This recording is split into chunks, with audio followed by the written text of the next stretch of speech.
Who tells you that your blood is somek tfei, your blood is redder than the other person's blood? Which the natural meaning of that Gemara says, who says you're more precious to God? The obvious question, and you look in the Gemara and then the commentaries, you'll see the obvious question is, what happens if you do? What happens if you've got Mr. or Mrs. Righteous, Tzaddik, Tzaddikas, a holy, holy man or woman here, whose whole life just has amazing character traits and perfect compassion and joy and all the good things. They're secure and they're loving and giving, and they learn Torah all day and do good all day and look after the world and do all the mitzvahs and do whatever the community needs, and they're just amazing. And you got local vagabond over here who's just like,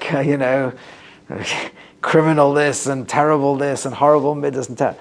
Of course you know his blood is redder. And the conclusion is, no, we still don't, because we know whose actions are better. We know who we should emulate and learn from. But we don't know who's put more effort into their growth.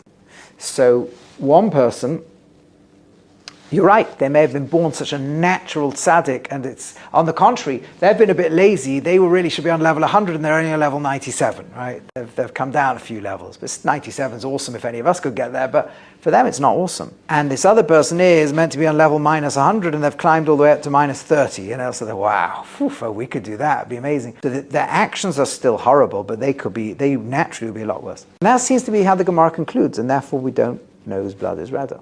So that's as far as Hashem's judging a person, judges each one by what their own free will choices. And we don't know how God's going to judge each individual. That's for God to do.